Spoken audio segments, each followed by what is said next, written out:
Alright, little update here on the Derp ATV. Well, she goes forwards and backwards, which is a start, I guess, but there's still quite a few childhood diseases I gotta take care of. Um, First things first, the diesel tanks, they are leaking. There's a big leak down there and behind there, which I tried welding it shut with the diesel tanks full, but I couldn't pull enough vacuum in there to keep the diesel from seeping and messing up my welds. So I might just forego the use of the diesel tanks for now and maybe just get like a cheap fuel cell or something and use that. This is kind of my fuel cell right now.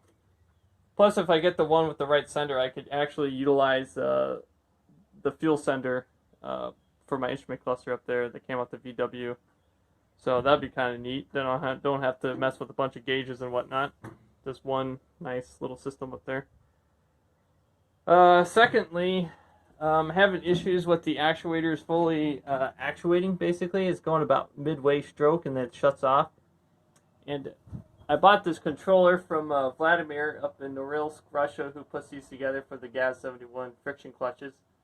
But so I got with him, and he'll see what's going on there. Hopefully, he can help me out with this problem. The other big deal, which is probably the biggest issue, is braking. This thing does not want to brake. I thought I had enough leverage, but I don't think I do. On the bright side, the exhaust inflation system works, as you can tell there. It takes about 45 seconds to fill it up at idle.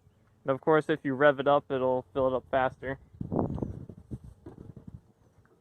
But moving up to the front cabin here, shifter, all the little wiring deals for the actuators to tell the controller when to actuate the clutches.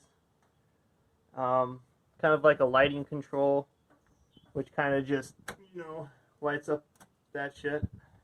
I think I got the lamps set up there too. And I think, even the shifter lamps there. So that's kind of neat. That's just some miscellaneous crap. But in terms of getting this thing to turn left and right, I really got to figure out so let's look at the controller.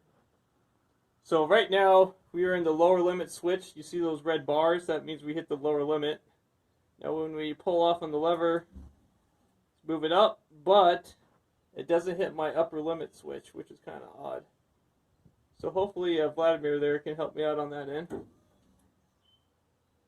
So other than that, that works good. But yeah, braking is a big deal. Like, I cannot stop this thing. So if I shove this into, I'm not even going to attempt to drive it because it's just too difficult to drive and film at the same time.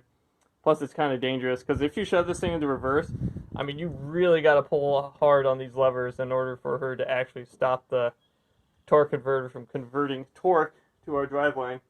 So my plan is, now the thing is, I got 11-to-1 gear ratio, or not gear ratio, but lever ratio from here to my master cylinders that go to my band brake slave cylinders.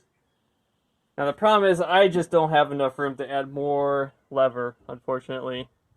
So the only option I can think of, now VW, they got this really nice camshaft driven vacuum pump, which after I checking it, it's like 28 inches of mercury, which is like crazy. That's like 95% vacuum or close to it.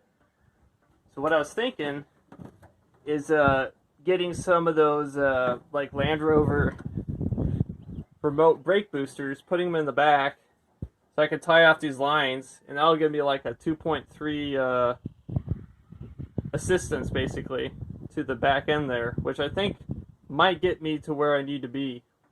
Because right now I think I'm only producing, if I pull on this really hard, I probably can produce maybe 300 to 400 psi. But if I get those brake boosters, I can go up to like 800, 900 psi. So I think that might be the option. I'll just probably buy one and just try it out and see how it goes. But yeah.